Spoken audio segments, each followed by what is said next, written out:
El Señor tiene una palabra oportuna para ti, porque conforme a la necesidad del pueblo el Señor ministra. Y hoy nosotros aprovecharemos esta oportunidad de poder compartir esta plataforma con nuestro muy querido y amado el pastor Jemuel Delgado. Hoy nosotros estaremos compartiendo la palabra del Señor, que estaremos compartiendo se encuentra en Mateo capítulo 3, verso 1 en adelante. Y quisiéramos nosotros darle la apertura, porque hoy nosotros tenemos acá el pastor Jemuel Delgado, que estará con nosotros interactuando. Dice: en aquellos días vino Juan el Bautista, predicando en el desierto de Judea, y diciendo: arrepentido, porque el reino de los cielos se ha acercado. Pues este es aquel de quien habló el profeta Isaías cuando dijo: voz del que clama en el desierto, preparar el camino del Señor, enderezar su senda. Y Juan estaba vestido de pelo de camello y tenía un cinto de cuero alrededor de sus lomos, y comía, y su comida era langosta y miel silvestre. Maravilloso es el Señor. Qué impresionante, amado pastor, este relato que también se hace presente en el tiempo actual, porque Juan representa a la iglesia del Señor. Amén. Fíjate que con Juan tenemos varias particularidades. Se nos presenta como alguien que viene a hacer una labor de preparación, y una labor de preparación, pero no para prepararle el camino a cualquiera. Es preparar una plataforma, porque luego viene el Salvador.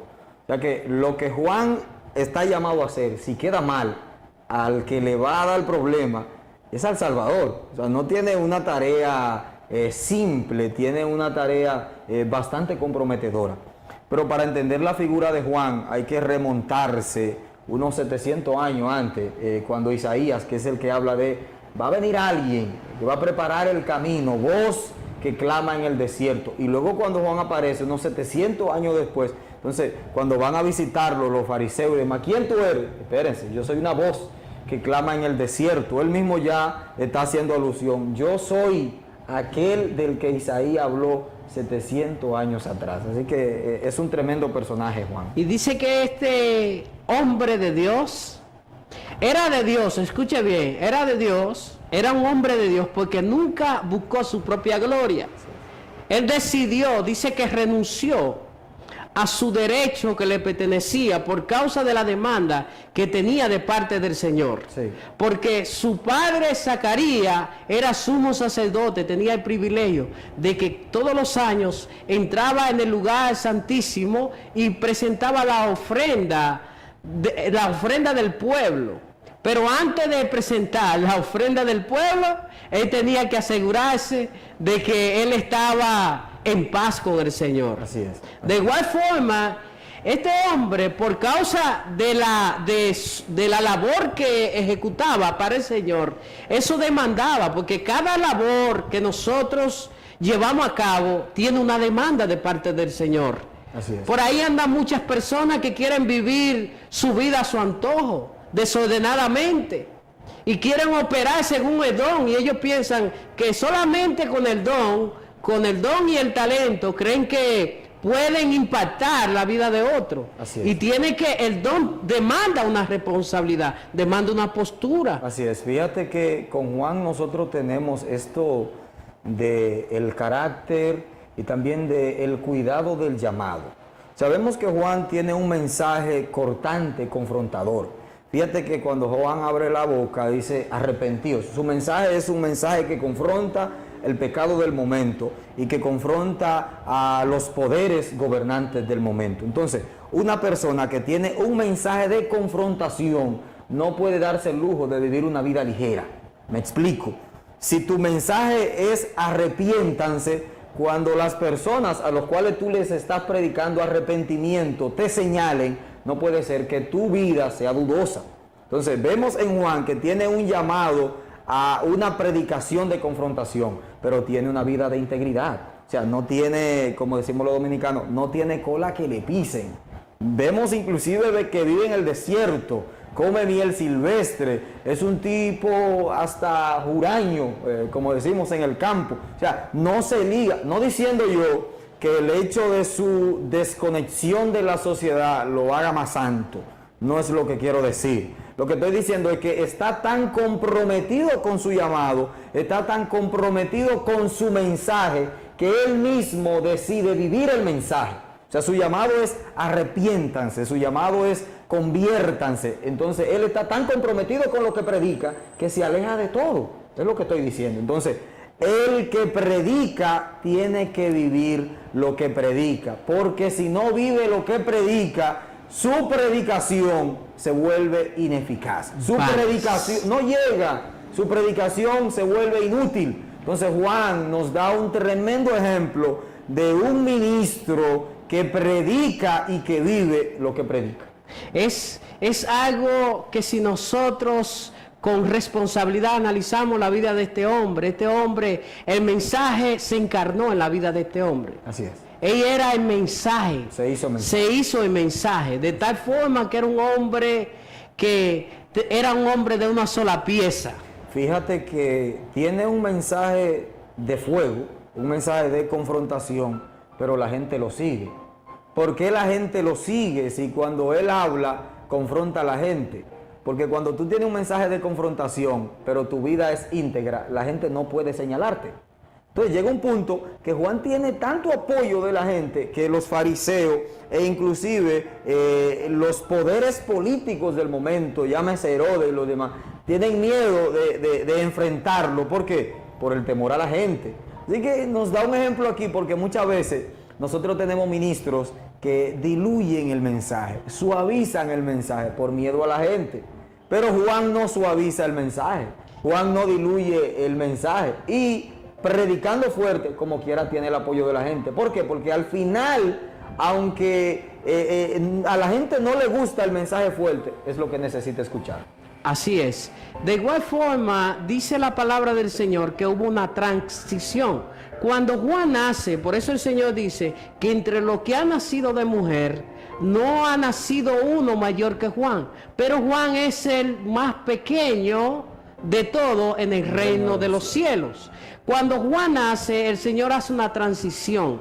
Ya la gente, así como la gloria de Dios, abandonó el templo de Salomón, y la gloria, ¿para dónde se fue? Se abandonó aquel lugar. Se fue en un corazón contristo y humillado.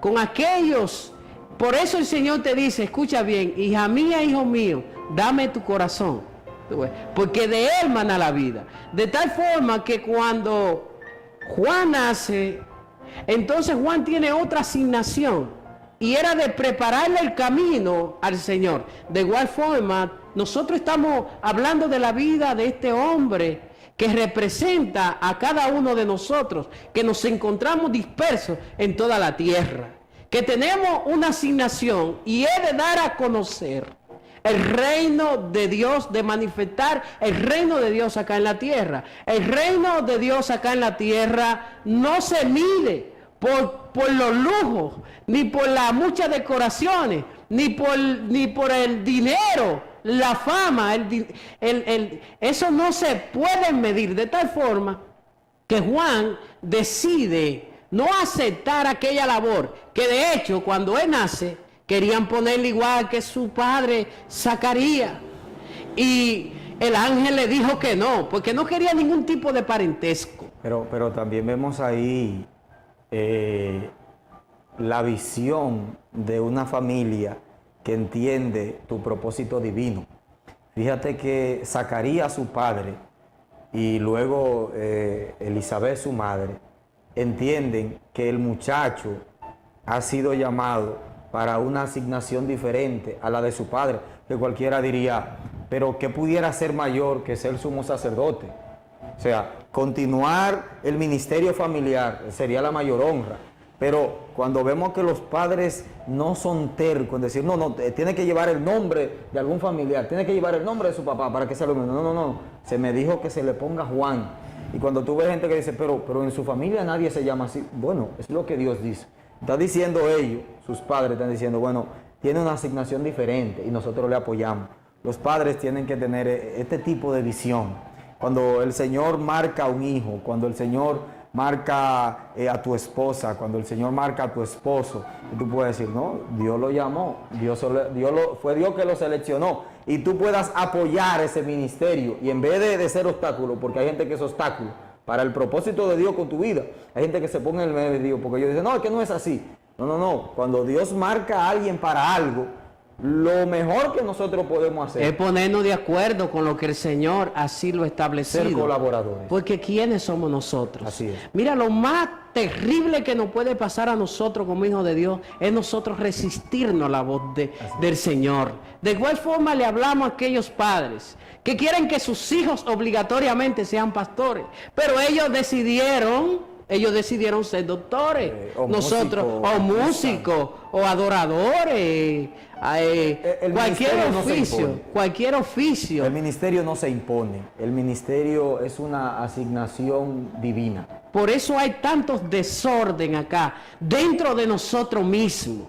Personas que están operando de una forma ilegal. Sí. Escucha bien, pastor. También de igual forma, el hecho de que yo pertenezca a cualquier movimiento, muchas veces nosotros por simpatía ponemos a alguien que realmente no está apto para estar ahí. Y lo que hacemos, en vez de recoger, lo que hacemos es que desparramos. Entonces nosotros, conforme a la medida de don de fe, el Señor depositó a cada uno de nosotros como vasija, como hijo suyo. Y es interesante, Pastor Gemuel, que Juan asume su posición y dice que él se fue al desierto.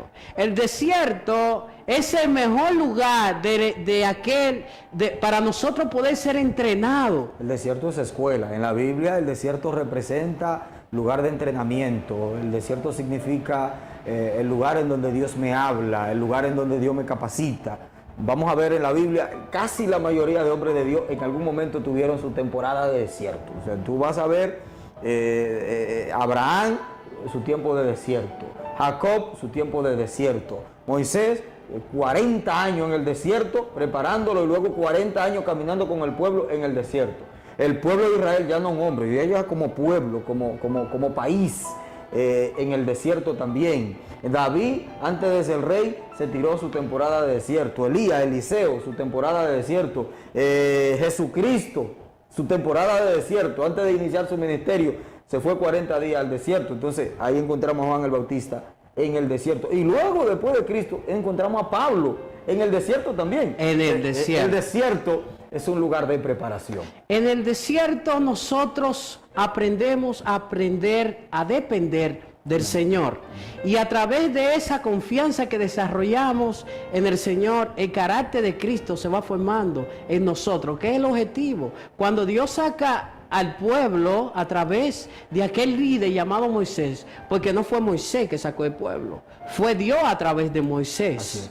Entonces, fue con la intención de Dios relacionarse con aquel pueblo para que en medio del desierto renovar el entendimiento, porque una persona con una mentalidad de esclava no puede disfrutar a plenitud la tierra de Canaán, donde fluye leche y miel, donde todo es por el fluir. Así es. Eso es algo, una particularidad del desierto, que te obliga a abandonar hábitos que tú habías asumido antes de estar allí. O sea, el desierto hace que tus asperezas, hace que tus habilidades muy humanas y muy intelectuales, que tu forma de moverte, a veces nosotros tenemos gente atiguerado, entonces el tiempo de desierto te elimina todo eso, el desierto te desnuda, porque en el desierto tú eres obligado a estar solo, el desierto te aísla y estás tú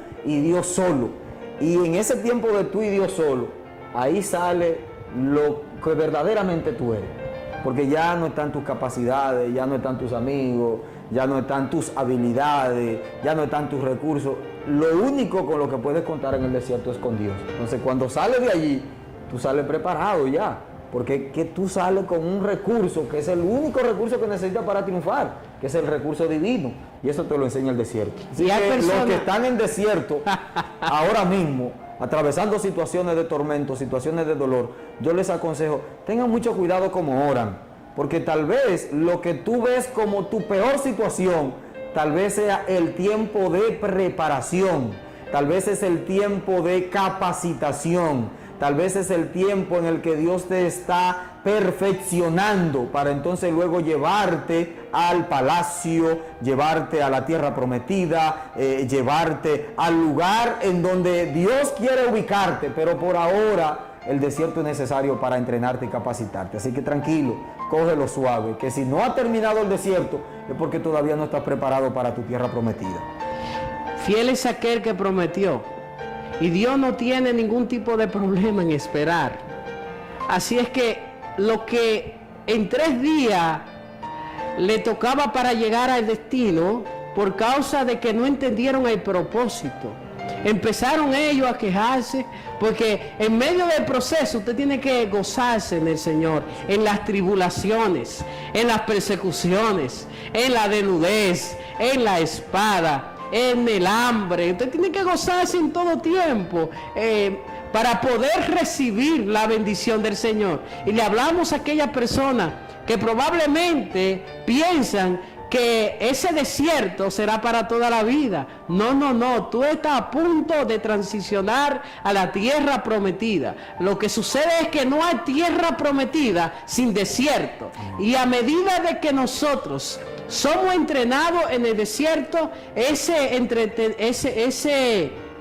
esa capacitación lo que hace es que nos va desintoxicando de aquellas malas prácticas, de aquellos hábitos pecaminosos que nosotros por mucho tiempo ejercitamos allá en Egipto, que representa el mundo, que representa el viejo hombre. Hay cosas en el desierto, nosotros aprendemos a conocernos a nosotros mismos, porque no hay peor enemigo que el que usted no conoce. Así es. Algo también sobre el desierto. Nosotros estamos viviendo en un tiempo en donde hay un evangelio que promueve el crecimiento, la riqueza, un evangelio de La varita mágica, ven, la agüita. Pero déjame decirte algo, y esto puede, yo diría que puede tal vez mover los cimientos de mucha gente. Fíjate que en el caso de, y volviendo a nuestro personaje central hoy, Juan el Bautista, la única vez que Juan entró al palacio, porque a veces decimos, no, porque el desierto te prepara para el palacio. Juan vivió toda su vida en el palacio, y cuando entra al palacio, en el palacio le cortan la cabeza. En el palacio lo matan. O sea, ¿qué te está diciendo? El desierto ciertamente te prepara, el desierto ciertamente tú aprendes a depender de Dios y aprendes a caminar con Dios, pero muchas veces tu propósito es al final llegar al palacio y terminar tu vida en el palacio corto. Juan no disfrutó el palacio, entró al palacio para estar preso, no entró al palacio para sentarse en la silla del rey, entró al palacio para estar en el calabozo del palacio. Y la única vez que entró hasta la corte, al salón principal, no entró él completo, entró su cabeza solamente. Escuche bien, retomando esa parte, pastor, escuche bien usted. Todo lo que Dios hace, lo hace perfecto a su tiempo. Amén. Dios no improvisa, porque la asignación de Juan era preparar el cuerpo. Ya la cabeza, que representa el liderazgo de Juan, ya no era relevante, porque Juan tenía una asignación en el desierto. De igual forma nosotros como líderes, como aquellos que estamos llamados y darle la introducción a aquellas personas que se nos han confiado con el propósito de nosotros desaparecernos, para que en un momento determinado Cristo aparezca en el escenario en la vida de cada creyente como hijo de Dios, para que así de esa forma la cabeza que por mucho tiempo dirigió ya, que la persona entienda que forma parte del cuerpo de Cristo en toda la tierra. De igual forma, ese liderazgo es que está siendo efectivo en las manos del Señor. Amén. De igual forma que cuando Juan prepara el camino del Señor, entonces ellos le cortaron la cabeza, porque la cabeza es Cristo de la iglesia. Juan ¿Qué tipología de nosotros, la iglesia del Señor, que tiene una asignación de prepararle nuevamente para su segunda venida al Señor? Entonces nosotros como iglesia, como ministros, sin importar la denominación, el concilio, todos nosotros, todos los concilios, los que somos colaboradores del cuerpo de Jesucristo, para la edificación del cuerpo de Jesucristo, de tal forma que lo relevante no es ni el que riega, ni el que siembra, ni el que planta, ni mucho menos tampoco el crecimiento, sino quién es que está dando el crecimiento. ¿De quién es la gloria? ¿De quién es la honra? ¿Quién es el famoso? ¿Quién es el protagonista de todo el proceso de siembra? Que sea nuestro Dios. Mira que con Juan tenemos esa particularidad de que, bueno, lo mataron, cualquiera diría, terminó mal, no es un buen ejemplo, no es alguien a quien uno quisiera imitar. La idea es que después de predicar por un desierto y pasarse gran parte de su vida predicando y comiendo mal, porque comía miel silvestre, esa no es una dieta buena. Es una dieta buena, es una dieta de montaña. Cualquiera diría, bueno, en algún momento voy a vivir bien, en algún momento voy a... No pasó así. ¿Qué está diciendo? El propósito de Dios está por encima de nosotros. El propósito de Dios está por encima de ti. Dios nos llama para un propósito. Cuando el propósito en nosotros ya completa, pues ya terminó. Y Dios continúa con otro. Juan fue llamado para preparar el camino del Señor. Él hizo su parte, cumplió su parte. Vino Cristo y Cristo continuó en el trayecto en donde Juan lo dejó. Ya Juan había terminado. Entonces, lo que te estoy diciendo en esta tarde es lo siguiente, o en el horario en el que tú veas el programa, es que decídete a cumplir el propósito de Dios. Que tu objetivo principal en la vida sea cumplir con el llamado, cumplir con la voluntad de Dios para ti. Olvídate que si terminarás en el desierto, que si terminarás en el palacio, no importa dónde estés, sea en desierto o sea en el palacio, sé fiel. Él se va a encargar de llevarte. Si lo que te toque palacio, Él te llevará al palacio. Si lo que te toque pasar toda tu vida en el desierto, pues Él estará contigo en el desierto. Ahora, yo te digo una cosa, es mejor estar con Dios en el desierto que estar sin Dios en el palacio. Así es. De igual forma, Juan dice que después de haber llevado esa labor, porque el Señor aparece a los 30 años, le da apertura al ministerio. Y Juan tenía una encomienda, y era que cuando, a medida de que ese día se iba aproximando, ya tenía que ir transicionando, para entonces entregarle aquel camino que había sido preparado a través de él. Sí. O sea, él no era el camino, él preparó el camino porque esa era su asignación. Escuche bien. Entonces Jesús vino de Galilea a Judea a Juan el Bautista para ser bautizado por él. Mas Juan se le oponía diciendo: yo necesito ser bautizado por ti y tú vienes a mí. Pero Jesús le respondió: deja ahora, porque así conviene que cumplamos toda justicia. Entonces le dejó, y Jesús, después que fue bautizado, subió luego del agua, y he aquí los cielos le fueron abiertos. Oye, la aprobación de Juan el Bautista, se juntó el Padre, el Hijo y el Espíritu Santo presente en la tres divinas personas, y dice que Él formó parte de ese cumplimiento. Porque hay cosas en la Biblia que tuvieron su cumplimiento. De igual forma le hablamos a aquellas personas, escucha bien, déjalo ir, porque hay personas que llegan a nuestras vidas con una asignación de parte del Señor. Y cuando cumplen la asignación de parte del Señor, entonces es tiempo de dejarlo ir. Así es. No lo retenga. Úngelo, bendícelo y envíalo, no lo deje ahí para que no te divida el asunto. Y después no digas que Absalón se levantó, fuiste tú que lo provocaste. Fíjate, esa visión de Juan, ahorita hablaba de la visión de los padres de Juan en reconocer que su hijo fue llamado para una asignación especial y diferente a ellos.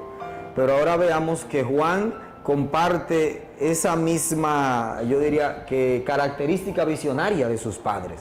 Juan es el primer hombre que identifica que Jesús es el Cristo. Y hablo que lo identifica siendo adulto, porque siendo pequeño tenemos en la Biblia, además de los padres, tenemos también a Simón, tenemos también a Ana, la profetisa, en el templo y demás. Pero ya siendo adulto, antes de iniciar su ministerio, Juan es el primer hombre que identifica que Cristo es el Mesías. Por eso ustedes ven que aún hasta sus discípulos dicen, miren, en un momento que Jesús pasó, estoy hablando de Juan capítulo 1, Jesús pasa por la ciudad y Juan le dice a sus discípulos, ese que va ahí es el Cordero de Dios que quita el pecado del mundo.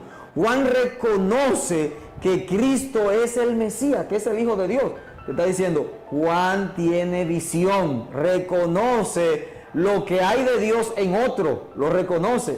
Y no solo que lo reconoce, y ahí estoy contigo en esa parte de reconocer, apoyar, motivar, incentivar. Juan permite que de sus discípulos comiencen a seguir a Jesús. Una transición. Sí. Los primeros seguidores de Jesús eran seguidores de Juan. Eran seguidores de Juan. Pudo negarse, Juan pudo haber dicho, no, espérense, ustedes son mis seguidores, fui yo que los llamé, fui yo que los entrené. Todo lo que ustedes saben es de mí que lo han aprendido, no sean traicioneros, pero cuando ellos deciden seguir a Jesús, dicen, no hay problema. Y ahí viene luego más adelante, versículos Juan 4 y demás, dice, es necesario, hablando Juan, es necesario que yo mengüe y que él crezca. Llegó un punto en donde el ministerio de Jesús estaba más grande que el de Juan, y le fueron a él como a llevar un chisme, algo. No, es necesario que el ministerio de él esté y que yo mengue. Y que yo mengue. Inclusive, cuando él, la palabra menguar allí lleva al punto de desaparecer. O sea, es necesario que él siga subiendo y que en algún momento yo hasta desaparezca, como evidentemente ocurrió. O sea, toda la gloria siempre es de Dios.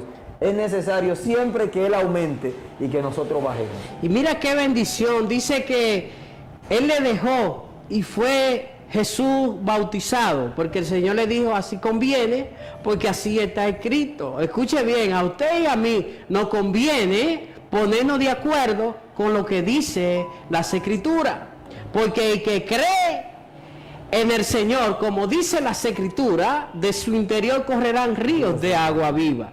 Entonces Jesús, después que fue bautizado, subió luego del agua, y he aquí, los cielos le fueron abiertos. Escuche bien, cuando nosotros cumplimos lo que está escrito, los cielos se abren sobre aquellas personas que escuchan la palabra, la ponen en práctica y como resultado recibe la aprobación, la bendición de parte del Señor, la que enriquece, la que no añade tristeza con ella. Amén. Asegúrese usted de recibir, cuando nosotros honramos la palabra.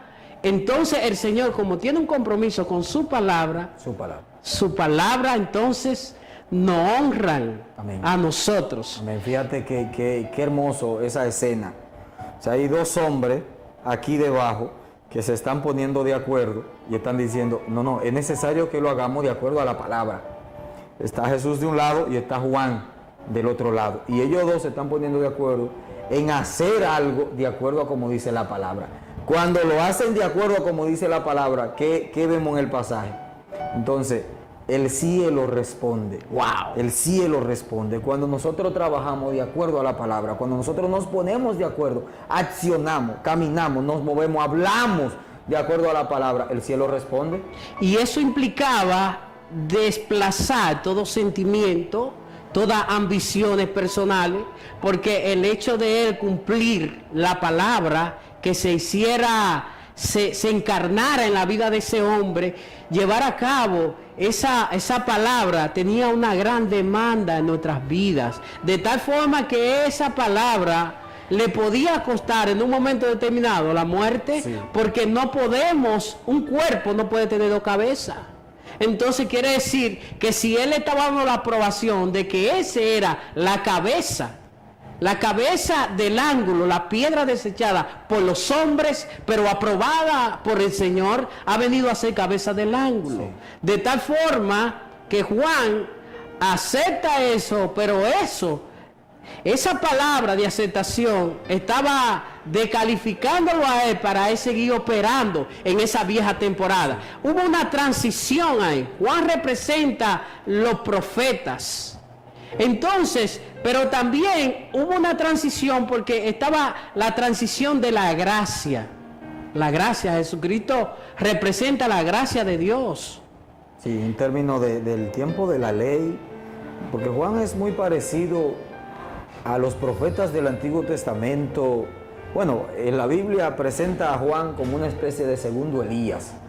Este mensaje de confrontación del que hablamos al principio, un hombre que se para delante del rey y le dice de todo, porque el rey era un impío, no tiene miedo, vive en la montaña también. Entonces Juan va por lo mismo, él es muy parecido a estos profetas del Antiguo Testamento, pero el ministerio de Jesús es diferente. El ministerio de Jesús es diferente. Tiene el mismo enfoque de arrepentimiento, el mensaje no cambia. Fíjate que el mensaje de Juan y el de Jesús son idénticos, son iguales. Es la manera, es cómo Jesús se conecta con la gente, es lo que Jesús hace, la forma. Jesús es diferente allá. Pero Juan, hasta el momento en el que Jesús entra en escena, Juan era el protagonista. Maravilloso ese Señor. Juan era el protagonista. Entonces cuando Jesús entra, ya. Muy bien, mis amados, por causa del tiempo, de que no se arrepiente. Vamos a comprometer al pastor Remuel para que nosotros poder darle continuidad a este tema que está bastante interesante. Será hasta la próxima. Estuvo con nosotros el pastor Remuel Delgado. Y soy su amigo y su hermano, el pastor Franklin Hermosén. Será hasta la próxima. Que Dios le guarde, que Dios le bendiga. Bendiciones. Si esta palabra te ha bendecido, te invitamos a visitar nuestra página web franklinhermosen.wixsite.com/pan de vida.